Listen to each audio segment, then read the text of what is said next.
Good morning and welcome to the Closer's Inner Circle podcast with Ben Gay III and me, Denise Griffitts. As we close out the year, we've been talking about integrity and purpose in your sales career and why these are not optional. They're actually critical thought processes and they need to become part of who you are if they're not already. And in a world of shortcuts and pressure tactics, we all know them, we see them. Integrity remains the foundation of trust, credibility, and long-term success. So this conversation challenges sales professionals to reflect on how they show up, how they serve, and how they plan to move forward in the new year with honesty, clarity, and purpose. And as we head into a new year, which I'm still shocked by, this is a powerful moment to pause and reflect, and not just on numbers and goals, but how you've earned them. So selling with integrity means respecting the client, honoring the relationship. Ben talks about this a lot, and standing behind what you offer. Here's the truth. When integrity leads the way, trust follows, confidence grows, and success becomes sustainable. Good morning, Ben. Anyway, so as you set your intentions for the new year, ask yourself, this is important, and really ask yourself, am I building relationships or just chasing transactions? Good morning, Ben. Good morning. How are you? Apparently fine. Yeah, easy for you to say. Yeah, I can't talk, but that's normal. So, yeah, I'll be thinking, my squirrel brain just kicks into gear and says, what did you just say? Oh, never mind. Say something. It's like, not that. Don't say that. And it's already too late. Sometimes I have to tune in like I'm listening to a radio to what I'm saying because it's already out of my mouth without a whole lot of filtering in. You have the same issue, I know, without a whole lot of filtering or pre-thought. It's a personality quirk. Yeah, that's what my psychiatrist calls it. See, like, you're my therapist. I don't have one.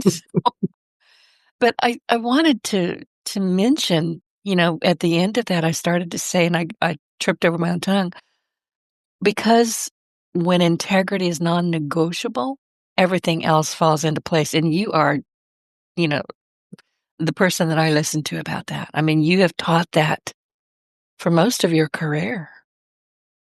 I have. In the early days of my career, it was just talk. It was what my mother and father said, and so I assumed it was right. Slowly, I grew into it. And a few years deep into my professional career, it was me. And part of that is just selfishness because I found out life worked better, sales came easier. There was little or no stress in my life anymore. Um, so it was an acquired taste, I will have to admit. I wasn't born as wonderful as I am now. Well, actually, No. I was born as wonderful as I was now. Then I lost it and had to come back to it. But it's just so important. And you mentioned in the lead-in just then that you gave me some nice compliment and said Ben talks about it all the time. You do. Uh, yeah, And I almost listened to you. yeah. Seems like a Darn new near. idea every time.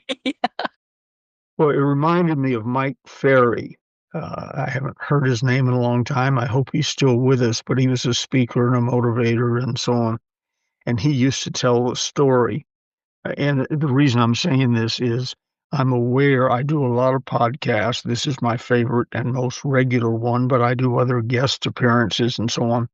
And they have me on because of my reputation as a salesperson, sales trainer, personal development person, so on. Therefore, they tend to all ask the same questions, not necessarily in the same order at the same time, but therefore I'm acutely aware as I'm telling some example of, I wonder if I've said this to them before. I know I've said it before, whatever it is, but have I said it to them before? And Mike Ferry was up in front of some group somewhere where he appeared like once a year or every other year or something. So if you'd been with the company for a while, this wasn't your first rodeo with Mike Ferry. And a guy apparently raised his hand and said, Mr. Ferry, is this going to be the same talk as last year? Uh-oh. And yeah, and Mike said, do you have the same problems you had last year? And the guy said, yeah. And he said, yeah, it'll be the same talk. But Oh, that was quick. and that's quick, yeah. Yeah. He said, and I'll tell it to you until you get it. So When I'm not catching something, when I don't understand it, I'll say, "Just write it in crayon for me." And they start laughing. "Oh, okay. You want me to slow down?" "Yeah, crayon." I think I told you about this not too long ago, but I had a twin brother friends. Uh, they were the ones that inspired the helicopter WKRP turkey drop Yeah, story with the thing they did at the shopping center. I And love that. I Bob go Pettit look used for to it say, every year. I go look I mean, and that and Garfield Thanksgiving. yeah, You know, without those, I'm not having Thanksgiving. well, Bob used to say, I swear every time he told the story, because I'd make him tell it in front of any time there were two or more people gathered together, Bob, tell the turkey drop. And he would start out with, or somewhere in this early in the story, he'd say, I swear to God, I thought turkeys could fly. Well, wild turkeys can, but domesticated turkeys grown for their big breasts don't. Not well, anyway. Aren't they too fat? They're too heavy? Yeah, too fat and too heavy. Their wings Right. aren't designed to carry 40 pounds of bulk in the front. Right. So, as in WKRP, uh, a couple of hundred turkeys came off the front of what is now Sunrise Mall, pushed by college students Bill and Bob had hired to have with like a push thing, like a push broom, but a bigger, wider blade. They pushed them off the roof, and Bob said, I heard all the yelling down there. I just thought it was joy. It wasn't joy. A couple of thousand people were watching 200 turkeys shoved to their death, hitting the pavement and so on. But anyway, that was just got me off on the Pettit brothers. Bob Pettit had a son who was extremely bright. And, one of those kids where you talk to him for a few minutes and go, whoa, this is different. And he was only, I don't know, 7 or 8 years old when it showed up that he was different. And so Bob asked him some sort of question. And the kid, I think his name was Mark, paused and said, well, let me see how I can explain this to you where you'll understand it. Ouch. Crayon. Write it down. Crayon. He just oh my gosh. That's a So was 7-year-old talking to a 40-year-old. sounds like Elon. Yeah, Elon Musk did how did he and his father get along in the long term? Or did he just say, "Okay, son, just talk at me, I'm fine. I'll yeah. listen. Don't Give talk it a to shot. me, talk at me." Give it a shot and let me see if I can hang on with you. Yeah. But anyway, Mike Ferry's thing I thought was really good. Same talk, if you got the same problems, because there are only, if somebody's asked me, if you've asked me in the past on other shows, what's the secret of selling? Sell a quality product or service that's competitively priced. Spend your day uh, talking to qualified people who are qualified to buy it. And why is that? Because people like to buy from people they know, like, trust, and with whom they feel safe. If you conquer those and have a quality product, that's an entire sales training seminar right there. And every time I'm asked the question, that's the answer I give. So whenever I'm doing that or on a podcast wondering, I said this somewhere earlier today, was it here on this moments ago with these people? I always think of Mike Ferry. Got the same problems. What's different about old school selling and new school selling? Nothing. Uh, Yeah, you've said that many times before, and I believe you. yeah, there are some differences, but they're technical differences and it's speed. Now you don't have to. You can't. This is good for integrity, since that's the subject today, or one of the subjects. The good news is with the high tech stuff, you really can't lie unless you're maybe about your own intentions, but you can't lie about the product or service because unlike the old days, the prospect today probably knows as much or more about your product as you do. I was talking to a guy one time. We used to have a chemical cleaner called ABT3. And the guy was asking me about it. And I said, well, it costs a little more than the others because so and so. And he said, well, you get it from, and he named the person who did the private label manufacturing for us. And he said, you pay this much a bottle, assuming you order in reasonable quantities. And he was absolutely right. I hadn't said anything that made it a lie. I was just saying, quality product costs money to make. But he knew where we got it. I probably Googled private label chemical manufacturers or something. He knew that we had named it ABT3, but they sold it with a different color. And that was the only significant difference. They sold it with a different color under a different name for roughly the same amount that we did. And he told me, if you're buying in reasonable quantities, here's what you pay for it. And I thought that's it. It stuck with me because that's different.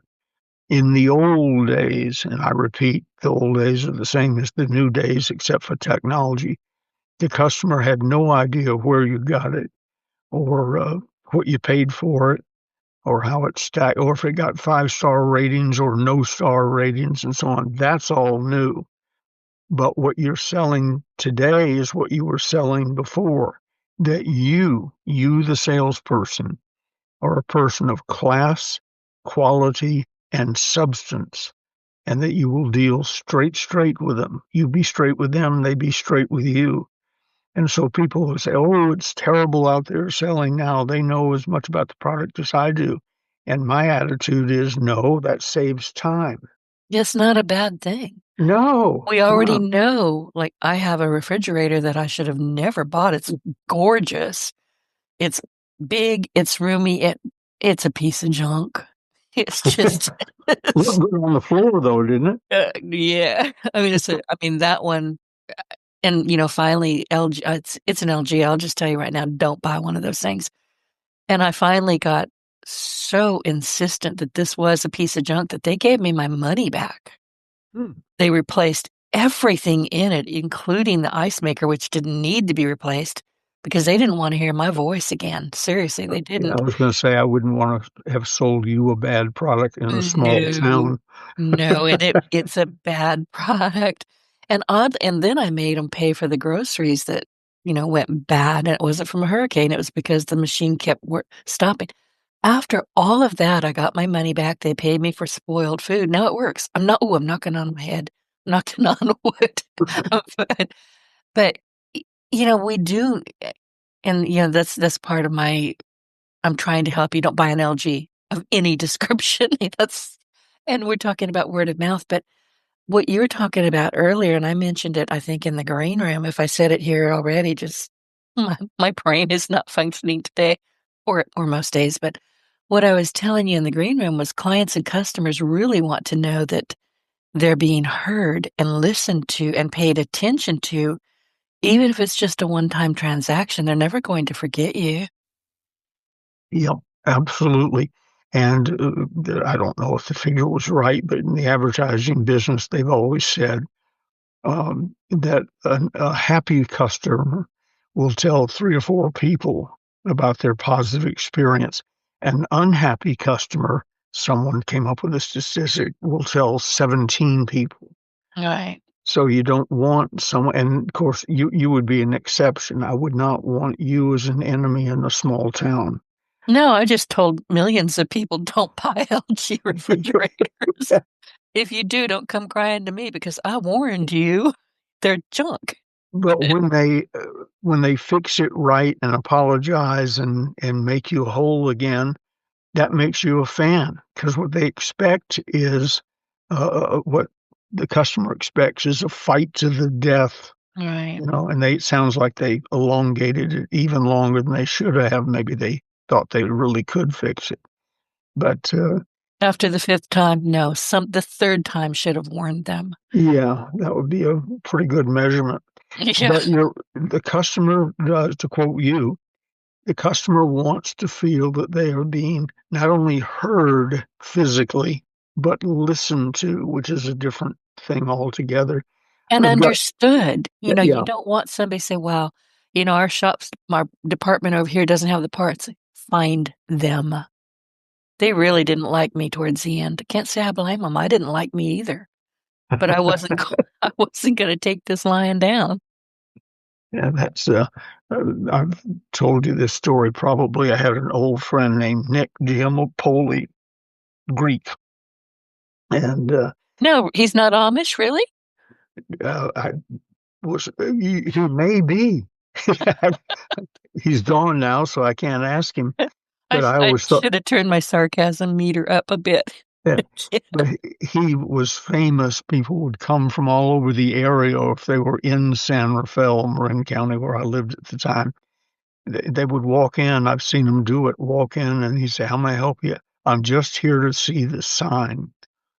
And behind him, you walked up to a desk, and there he stood, movie star handsome, big guy, uh, salt and pepper gray hair, and looked like a movie star with a gun strapped to his hip because he'd been a San Rafael policeman, and helped put a guy in San Quentin who didn't take it well. And when his time was up, I think he just got released. I don't think he escaped. San Quentin's sort of hard to get out of. He got out, drove to an attorney's office who had been the judge when he was convicted and killed him. And Oh, then he drove to his defense attorney office and killed him, and was on the way to Nick, to his printing shop, because Nick was the arresting officer who testified him against him in court. So when you walk into a print shop and see a guy with a 357 Magnum or whatever it was strapped to his waist, he said it cuts down on complaints, but not sorry. hidden, yeah, not hidden under a jacket, strapped where you couldn't miss it, that was sort of the point. But the sign they came to see, and I'll blanket out the operative word, but it starts with an F. The sign said, "Just because you waited to the last F minute doesn't make your wedding invitations my problem." Right. Your crisis is not my problem. And I said, "How's it work? You get any complaints?" He says, "No, I've never had anybody complain about it. They laugh." But he said, "The most interesting thing is word has spread and people come here to see the sign because they don't believe it." And he said, "I picked up quite a business, there. Here's my card when you need printing and you're willing to be polite about it. Come here. We'll be happy to take care of you." But These days, people would be taking selfies like crazy.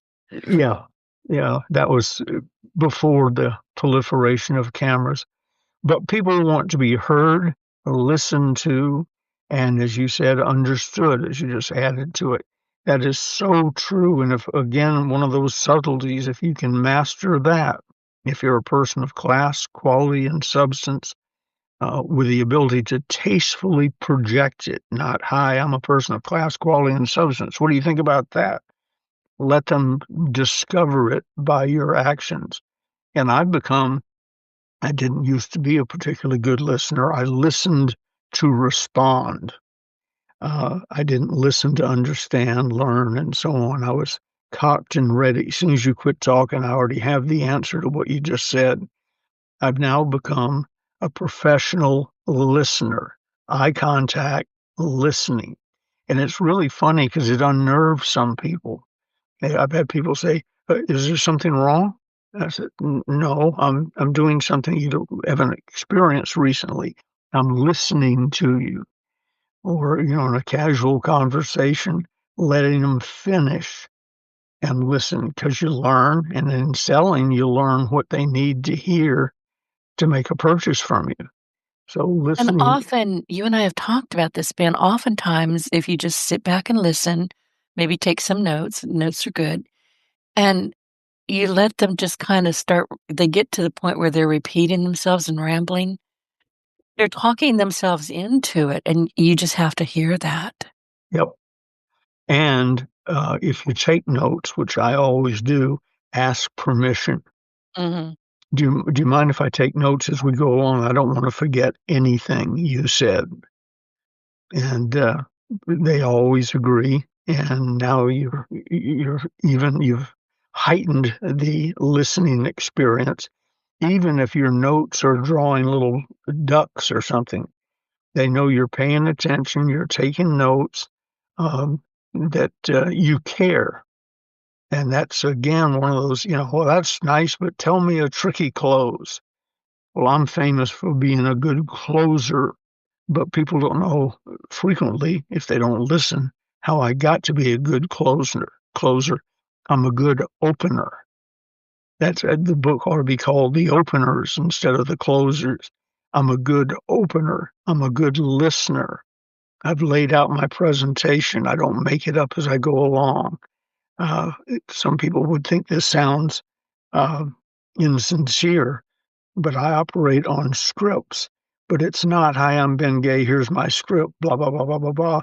It's, "Hi, I'm Ben Gay. Let's figure out how, if it's possible, I can help you solve this problem," or help them discover a problem and then help them solve it. But what I mean by that is by scripts, once I know what it is I'm responding to, it's not the first time I've heard it. If you've been selling a product for 30 days, let's say, that's probably pretty accurate, you've already heard every objection you will ever hear about that product. Every one. There's only so many about any product or service, and that includes their personal relationship to it. You've heard them all. So why wouldn't you be prepared to respond to one of the 17 known objections or comments or stalls they're gonna come up with? It'd be stupid not to. So I'm a hardcore listener. I care about them. I want to understand them. To do that, I must listen to them and have them be heard and let them know they're being heard. But when I give the answer to objection number 16, it's the same thing I said last time, like Mike Ferry. Same talk, same problems, same objection. There's only 15. This is number 13. If you're not prepared, you got to screw loose because they're all going to say the same. I was talking to someone, I think yesterday, about the timeshare business. And the closers is and was the Bible of the timeshare vacation ownership industry. And among the things I teach when I'm with them at a resort somewhere is, what they've discussed, so you've got to break the pack. And when I use it there, they understand what I'm talking about. When I use it anywhere else, I say, "What's the pack?" Everybody, and this is true of many products and services, anybody who's ever visited a timeshare, vacation ownership, or campground membership, as they would drive, there's always two of them. If there's not, don't give the presentation. It's a waste of time. There's two of them in the car, and one of them says to the other one, "No matter what they say, we're not going to buy today, right?" And the other one says, "Right." And on that happy note, you greet them. And early in the presentation, I teach and always say, um, I promise to be straight with you, and you promise to be straight with me. Is that right?" And it was fair enough is the way I got the answer, but fair enough. Yes, okay. "Let me be straight with you. Before we get started, I want to break the pack." I said, "What's the pack?" "Well, driving up the driveway today, one of you said to the other one, 'No matter what he says, we're not buying today.' And isn't that right?" And they'll look at each other and sort of smile. "Yes." I said, "Okay. Before we waste our time for 2 hours wandering around the property, I just want you to promise me you'll keep an open mind. Because I said that to my wife when we drove up the driveway as prospects. I got it. I'm not offended by it. I understand it. But I do want an open mind until the end. Fair enough?" They'll say, "Fair enough." And it's like it didn't happen. You put it in the back, and you can refer back to it, later in the presentation. Well, we want to think it over.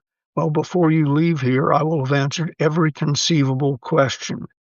So there won't be anything to think over other than the pact you made up coming up the driveway, and you've already told me we're going to put that in the past. So it's honesty, which is sort of the overriding subject today. Honesty, get it out front, get it in the open, and deal with it. Uh, if you were on the backyard, in the back deck of your house, barbecuing for friends, there's not all that hesitancy. You just talk to people. Well, make them your friends, and you can just talk to them. I mentioned in the green room to you when I sort of knew what the subject matter was going to be. It's interesting how someone can change your life. I live in the little town of Placerville, California, in Northern California near Lake Tahoe. And it's the last place a boy from Atlanta, Georgia would wind up. It's the last place a young man from Marin County, California would wind up. I didn't even know El Dorado County and this area was here. I'd never heard of it, but I got hired. So this is leading up to, how did I marry Gigi Ronzoni, who was her maiden name? How did I meet and marry Gigi? Well, I did a sales training for the company that used to own the original Cameron Park development. It's down the road about 4 or 5 miles from where I'm sitting right now. Did a sales training for him, and I was terribly impressed with a man named John Pearson. I even pointed him out to the class. I said, if you're looking for a model to be, this is him. He looks trustworthy. He talks trustworthy. He doesn't raise his voice. He doesn't tell bawdy stories. He doesn't do anything but care about you. You almost feel like you're with a priest when you're talking to John Pearson. He is the ultimate. And then when I left, having done, I don't know, 2 or 3 days of sales training for that development in a place called Wild Horse Mesa for that, and he was affiliated with both of them. When I left, I thought he's a nice guy. I'll remember him, but I didn't think I'd ever see him again. I pretty much said what I had to say, and it was videoed, so anytime they forgot what I said, they could run the video again. And I left. A few months later, maybe a year at the most, I'm listening to my wife, my first wife, she's gone now, Marcia, talking to her flying buddy. Uh, they we had an airport and a Cessna dealership and so on. So they were always looking, and Ray Robertson was she was a friend of Amelia Earhart. She was Oh, wow. she was a founding member of the 49ers, which is a flying club. I assume they're still in business, of women. She flew bombers to the Pacific and to Europe during the war. She didn't drop bombs, but she ferried the bomber to the people who would drop bombs. They probably should have let her do it. She was probably the finest pilot I've ever been around, worked with, or whatever. But anyway, I hired her. We decided to put Marcia, the first wife, in the Powder Puff Derby, which was a women's cross the country contest once a year. Only little flaw with that was she had just gotten her license, so probably wasn't a good idea to send her off into the. No.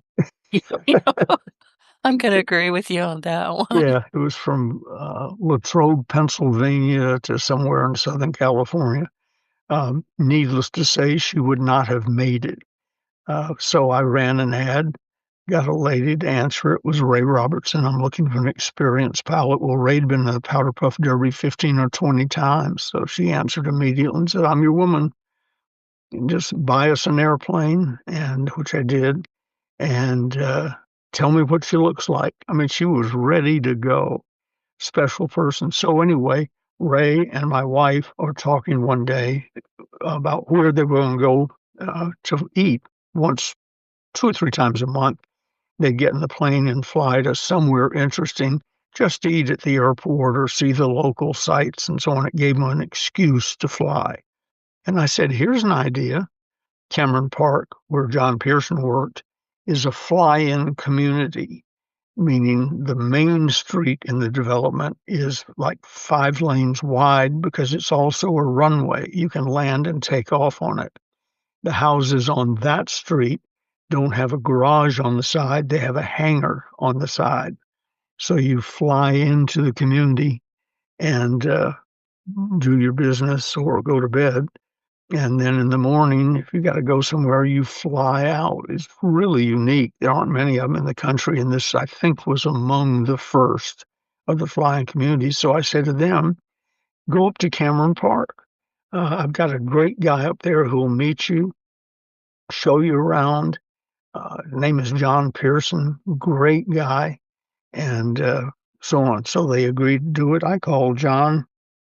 He met them like they were the queens of England and gave them the royal treatment, showed them everything. And then during the conversation and tour, John found out that Ray, they were both pilots technically, but there's pilot with a capital P and there's a pilot with a little p. Marshall was the little p. But Ray was a serious heavy-duty flyer in the flying community, famous. So John said to her, let me show you something. And he takes her over to the flying community. Said, tell me if there's anything you like.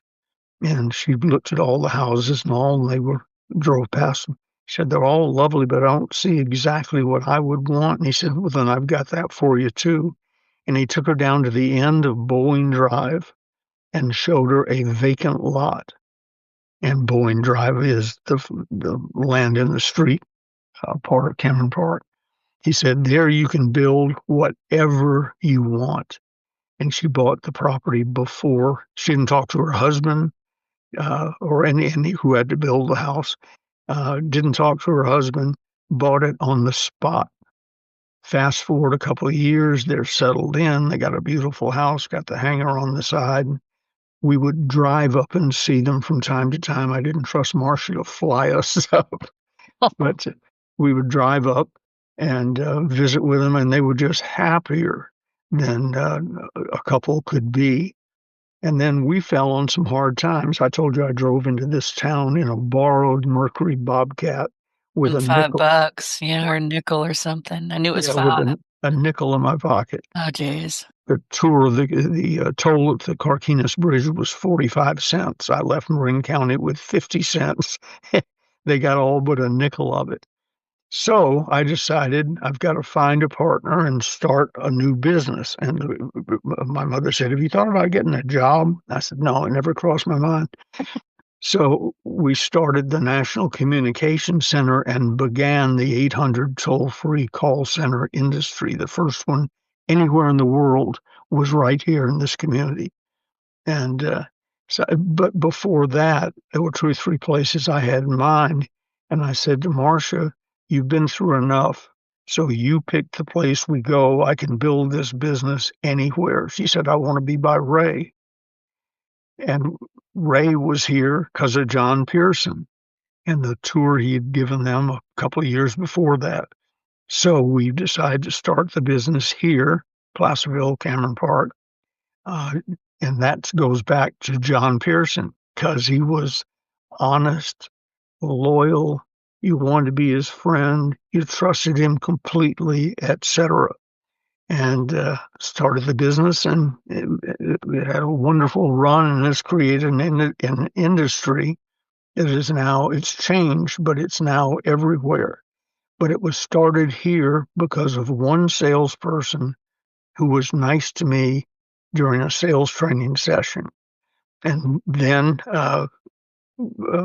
Marcia passed away, and my second wife came along, and she was also local to the area like Gigi is.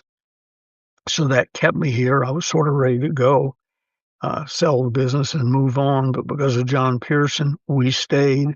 And because of the stay, I met Gigi. And it was one of those things where you look at her and you're in love. I don't know if you ever experienced that with a man, but No. No, uh, I have a hard heart, sorry. uh, anyway, I thought, oh, this is good. So we stayed a little while longer. 35 years later, Gigi and I are happily married, been married for over 30 years, and we live in the little town of Placerville, California, because John Pearson was the type of salesperson we're talking about. He was somebody you instantly felt like you knew, you liked, in his case, loved, trusted, and he made you feel safe, which is one of the goals I give to all of my sales training clients, whether they're a coaching client or in a seminar. That's the goal, to become someone who is known, liked, trusted, and you feel safe with them. I am here 35 years later with the love of my life, Gigi Ronzoni Gay, because, and only because, of John Pearson. I never would have known Gigi was alive. We would have never had any reason to meet each other. But John Pearson made it all possible. He's long gone, but the ripples live on. We've got 4 boys. Depends on how you count. We have one that sort of moved in. So we have 5 boys. And they're all based in Placerville because of John Pearson. Powerful salespeople have and their honesty and integrity have a power that reaches far beyond what the average person would think is going on. There's a salesperson, there's a customer, he's trying to sell them real estate. John Pearson obviously was trying to sell real estate. That was the overarching concept. But he was also trying to make a friend and help you. But he never actually sold you anything, did he? He didn't sell In the me beginning. anything. No, Right. he sold Ray Robertson that blank lot, vacant lot. And because of me telling her you can trust him with anything. But you're right. When everything we bought since then didn't come from him because he was retired and then he died. But everything we would have bought would have come from him. And I've talked to you about Jan Dowan, who sold me everything from that point on. Jan Dowan worked in the same office and was an acolyte of John Pearson. So, in a way, John lived on for many years past his expiration date. And that's the impact you can have as a good salesperson. It doesn't have to be anything as significant as a building lot or a house or whatever. It can be anything that attaches that person to you. I have people that call me to ask me what I think about fill in the blank, and they're 2,000 miles away or in Europe or somewhere, and I've never been known for selling fill in the blank, whatever it is, but they want to know what I think or who I would send them to because they know, like, trust, and feel safe with me. And that's a whole career. You get to work on that. Your career is locked in as long as you want to. It reminds me of when I get up in front of young people and doing charity work in schools and so on. I said, the good news is when I leave here today, you're all guaranteed to be millionaires if you follow my advice. If you take notes while I'm talking and follow my advice. And I just put them on, I say 12% because it's easier to remember. It could be 10% or 20%, but I put them on the 12% program, which is every dime that crosses your hand, take 12% of it and put it in a cookie jar. And this is not where you make spare change or people go into it because they need something for some other reason. This is untouchable money. Jay Ringer used to call it no touchy. This is no touchy money. And I'm Right. usually talking to very young kids when I tell this particular story. Put it in that jar, 12%. Get a $100 gift certificate from your grandmother, fine. $12 goes in the jar. When you get up to what the bank will accept as a savings account opening, I don't know what it is, but let's say it's $100, you put it in the savings account, no touchy. Then somewhere along the line, when it gets up to 200 or 300, call Charles Schwab or one of the other investment people, Vanguard. They're all about the same, all very good. I like Charles Schwab personally. Call them and say, what does it take to open an account with you? I'm young, just starting out, and I've got a few $100s. If the answer is you already have enough, give it to them and let them put it in index mutual funds and let the compounding start. And then uh, add to it whenever you can, 12% all the time without question, without fail, without thinking, 12%. And from today, from the pocket change in your pocket today until you retire. And I know that seems like a faraway time, but keep in mind that when you get to that faraway time, you're going to have $1 million, $2 million, maybe $3 million because things will change and you can up your contribution. But it's compound interest and starting now. And some of them over the year, I've been giving that talk for years. Some of them gotten back to me over the years and said, you were right, I achieved it. I don't hear from most of them, didn't expect to. They probably wouldn't know how to reach me, but I do know if they did it, they're wealthy or rich. Wealthy is a different level, but they got money, their retirement's handled, and so on. Maybe starting with a few nickels and dimes that day if they went home and did what I asked them to do. I said all that to say this: John Pearson and sales infiltrators like him, top professional salespeople, they build their reputation on compound interest. It's the 12% thing. John Pearson was good and kind to me. It came back to help in many ways. The insurance man who sold my father a life insurance policy. My dad always told me if anything happens to me, go to my top left-hand drawer, and call.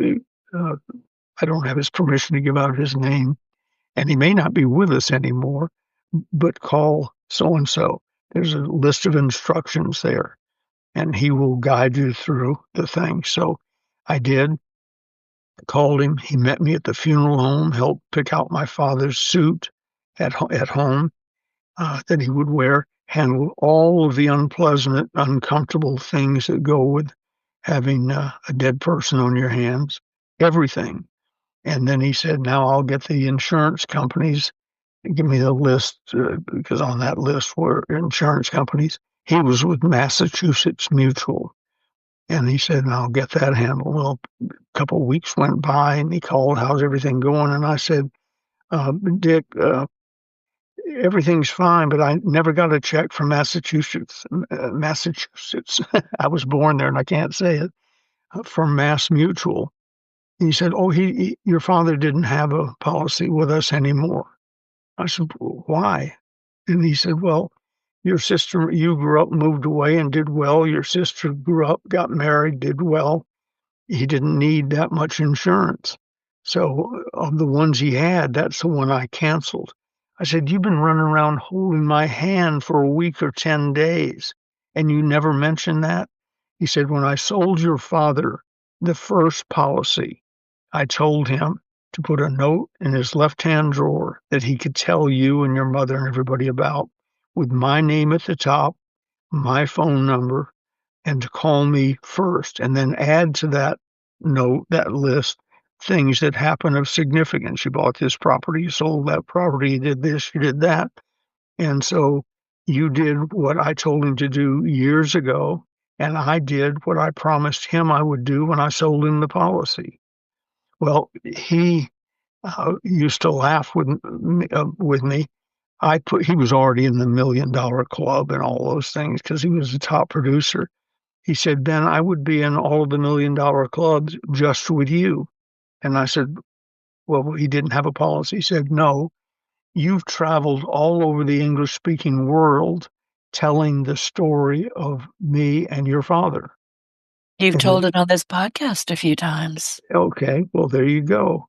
And he said the referrals from that would have made me a multi-million-dollar producer just from that if I'd kept track of them. And when he said referrals, and I just said it now, it reminded me again, this concept brings referrals to you. They come in over the transom. For you younger people, that's the window over the door. That used to be how we cooled rooms. They come in over the transom, and they're closable because a referral prospect is the easiest to close of all. They were pre-sold by the person who sent you. Well, I pre-sold all of the people that I sent to Dick. Well, I said, you can trust him with your life. And here's what he did for me. And I tell the story. And they would call up him, he told me, and say, I'm this old, I have 3 kids, I make this much money. How much insurance do I need? And whatever he'd say, they'd say, write it up. So that's how you build. Yeah. And it's not a 20-year process. You can start the process by treating someone with dignity this afternoon. You And know, while you were talking, I'm sorry, go ahead and that's finish all the right. thought, No, and go then ahead. well, Go ahead. but I don't want to interrupt you again, and you know I will. You always do. Hey, can I speak to your wife? She she loves me. What I started writing down referrals when 10 minutes ago while you were still talking, and I almost can hear people say, "Well, I don't, I need to sell now. I want to sell today. I want to sell every day. I want, but I want." And I wrote down referrals, and my thought process was basically what you just explained. You don't even need to close a sale. You need to be the people that you just described. You need to be you.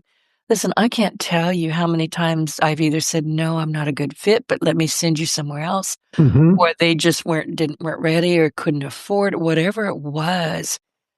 But I still get referrals from people that I haven't spoken with in 10 or 15 years, but they remember me.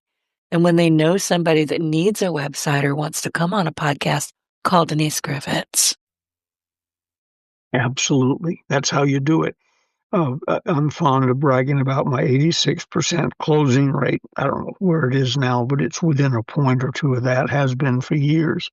And that's of significant sales. That's not answering the phone and taking an order for a book. It's seminars, training programs, 5,000 books type thing. But 86% closing rate. And I was talking about it one day in the control room at the National Communication Center, the first call center. And somebody, some smart aleck said, if our closing rate was as low as 86%, I wouldn't talk about it. And I said, why? And he said, because ours is 100%. Well, what they were talking about was a bunch of ladies, there were a few men, but primarily ladies, sitting in a phone booth with a headset on, answering the phone. Who calls?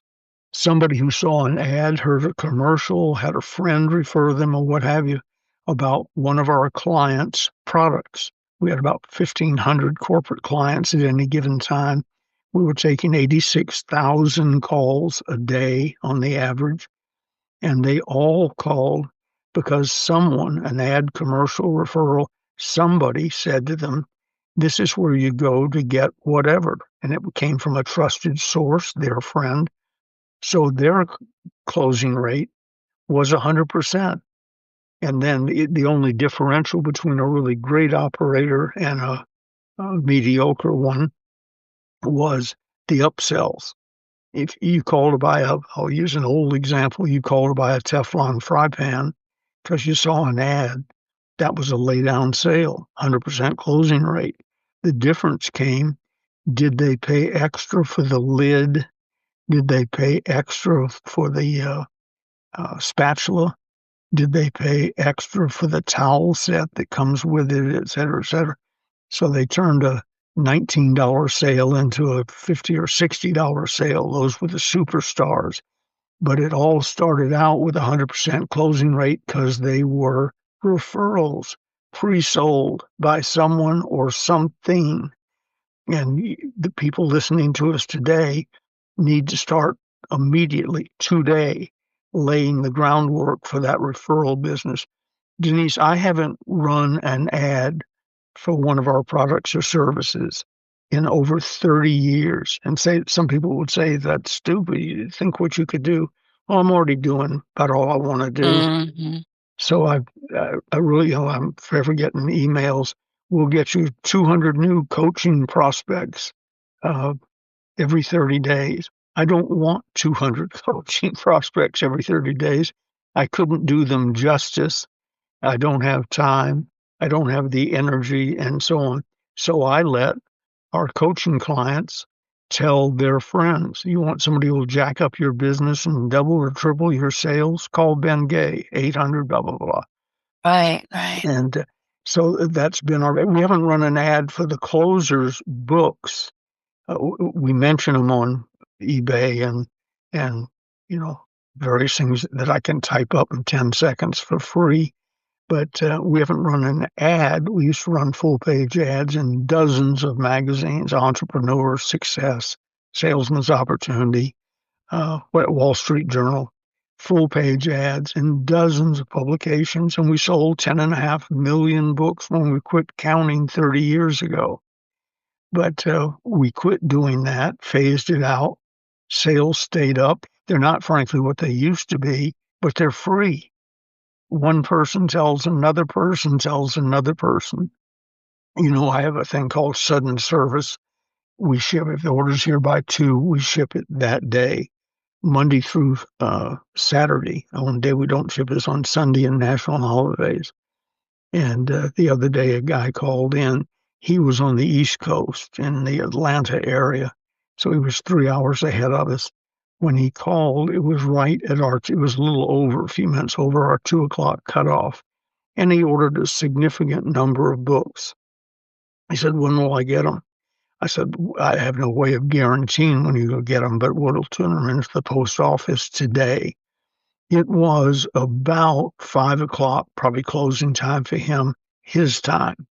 We fulfilled our obligation and sent them out, even though it came in a little after 2 o'clock. Got them to the post office that day. And then, and this is credit to the post office, not us, but we did our part.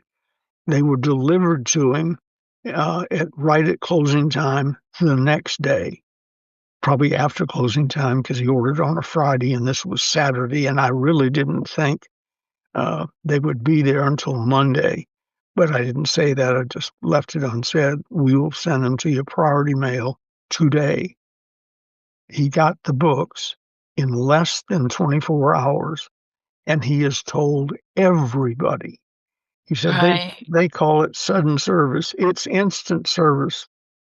He's, he said, I couldn't believe it. I I ordered love going that. out the door, and as I'm going out the door the next day, here comes the post office with the books I ordered from California yesterday. So there's referrals. We will sell hundreds, if not thousands, of books with him telling the sudden service story. So create things that you're known for and live up to them. You can't say you're going to ship if it comes in by 2 and go, well, it's late, I'll put it off till tomorrow, because they're paying attention. You may have forgotten it, but they're paying attention. He said it would be here by this time, and it's not. And so the trust factor goes down. John Pearson would have not had a trust factor.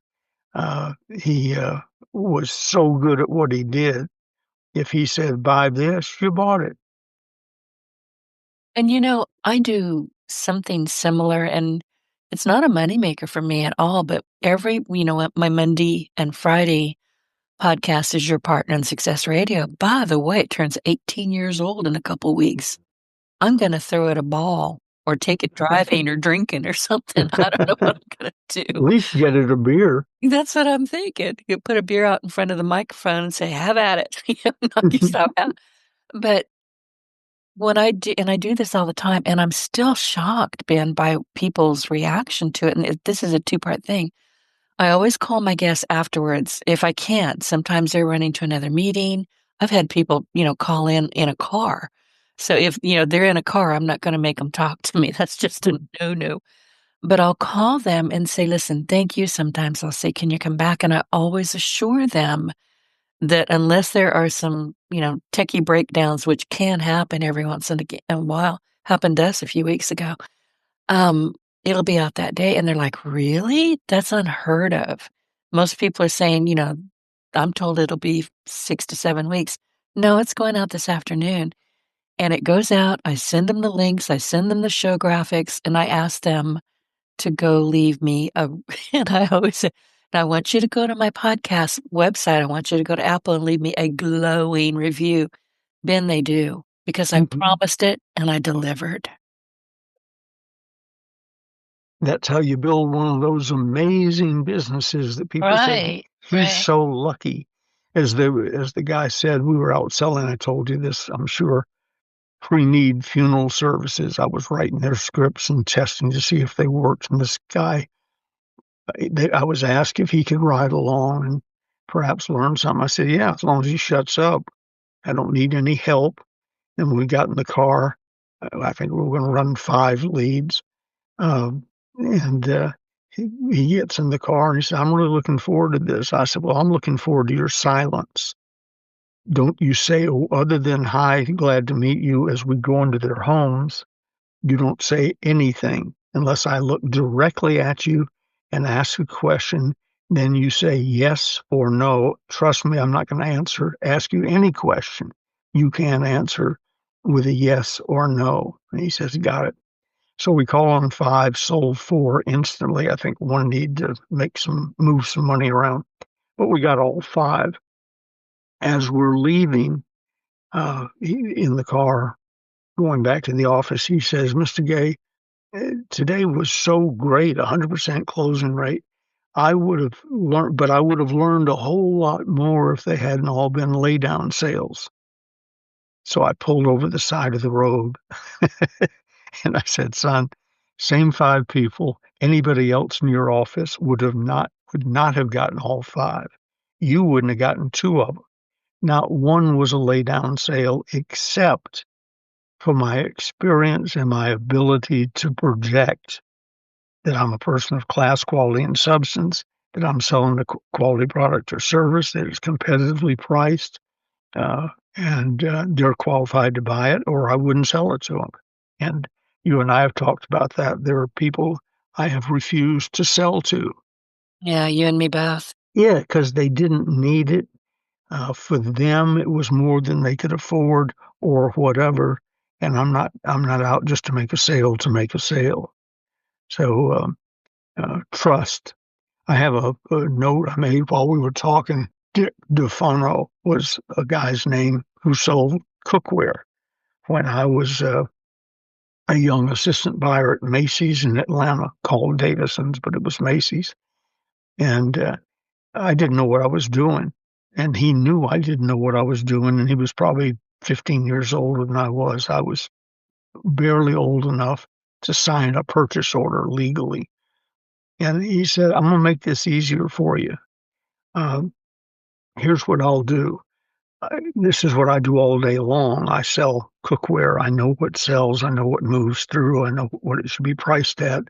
And I sell everybody in the area in the Southeast. I will write up your orders, what you need. You approve them. If from time to time I oversell you, I promise to take it back. And would that make your life easier?" And I, I wanted to jump up and hug him. Yes, yes. Since I didn't know what I was doing, I had an order pad, but I didn't know what I was doing. And so he took over uh, the cookware part, where farmerware, where he was the salesperson. Then he talked to some of the other guys, his friendly competitors who called on us, and told them the story. And they came in and said, "Ben, if you'll trust us, we'll do the same thing that Dick DeFano's doing for you." And I said, "Fantastic." A year later, if that, I'm in Chicago at the Merchandise Mart for the National Housewares Convention. Walk into a room, and there he is standing at the front of the room. And he's saying almost as soon as I got in the door, "Let me tell you about a young man that I call on. He didn't know what he was doing, which he readily admitted. I thought, oh my God, he's going to tell my story in front of everybody in the industry. Well, he did, minus the name. He never revealed who I was. But he was one who I knew, liked, trusted, and felt safe with. And he didn't violate that trust. He did exactly what he said. I don't think he ever had to take back very much because he knew what he was doing. But I had 4 or 5 professional cookware salesmen running the housewares department, and I'm taking bows and winning awards for how wonderful I've made that section of the housewares department. I had almost nothing to do with it except a trustworthy salesperson and the trustworthy people he brought in the package. And I repeat, I'm living in Placerville, California, 35 years later, because John Pearson was that kind of person. And here I am 35 years later, still talking about him. And he retired and then he passed away. Still talking about him, still spreading the word about what a great guy he was. That's what you're looking for, folks, as you build your sales career. You're looking to become a legend in the business. And it starts with the 12% theory. Throw a couple of dimes in the change pot and let's start rolling. And it'll come back much faster than you believe. And as it comes back, you can pile on with additional products and services and so on, just like the 12% kids that I talk to. As things go up, just add a zero on the end, or make it 15% instead of 12%, make it 20% instead of whatever. And over time, that makes it even greater because of compound interest. Well, you can have compound interest in a sales and or business career under exactly the same theory. And easy to do, doesn't happen overnight. This is not a get rich by next Saturday scheme, but it's starting to get rich by tomorrow morning. It does. And I'm so glad you brought up John Pearson again and your dad's insurance man. That, to me, I get a little teary-eyed every time I hear that story. But what we haven't talked about or called it is what, and you don't hear much about it, but a servant's heart or a servant leadership. Let's tackle that next week because that's what you're talking about here. It is. And in the beginning, my theory was, I'll do this because it'll make me a lot more money. I mean, that was the beginning and end of my thinking. Now I do it automatically because it's part of me. And I do it because I make more friends. Reputation grows and spreads. I get to pick the coaching clients that I want. I don't have to just take anyone that comes in over the transom. I get to pick the one. I know you and I talk about this several times. A guy was talking to me one day who tried to be a coaching client several times and finally said, I don't understand why you don't let me in. I said, because I don't like you. Yeah, you and I have talked about because I've had to do that. But I say it in my southern voice, I don't like you. And I mean it. So I have to Let the like you. Southern charm fool you. I don't like you. Right. I've had people tell me, Denise, and they're 5 miles away and they'll call me and say, did you just insult me? My answer was, God, was I too subtle? And they're like, and they Bless, laugh at me and we're over it, but still, yeah, bless your bless your heart. heart. Exactly. Listen, we are out of time, so everybody get your copies of the Closers books on eBay at Ronzoni Books, Ronzone Books. And as Ben mentioned, they arrive with free shipping and they're signed by him. And I wanted The to lifetime money back guarantee. right, which reminds me, I'm going to have to go get one because mine is just, I can't even pick it up anymore. My part 2. The pages just fly around the room and the cats are like, ooh, game. No, give me that back. But anyway, today we are sponsored by Jennifer Jensen of Authentic Leader. And I meant to do this at the top of the show. Jennifer, I'm so sorry. A leadership development professional who believes that strong leadership begins on the inside. And Jennifer partners with leaders to uncover what truly drives them by highlighting strengths, revealing blind spots, and helping them understand how they show up when the stakes are high. Through Lumina Learning Assessments, she provides clear, actionable insight, sorry, rather than generic personality categories. I love her work. She is terrific. So her work supports leaders who want to lead more intentionally, excuse me, communicate more effectively, and grow with purpose, which is what Ben and I have been talking about. If you're committed to becoming a more self-aware and confident leader, this is where the work begins. So you can find her at authenticleader.ca. She's in Canada. And did I say that right? Canada.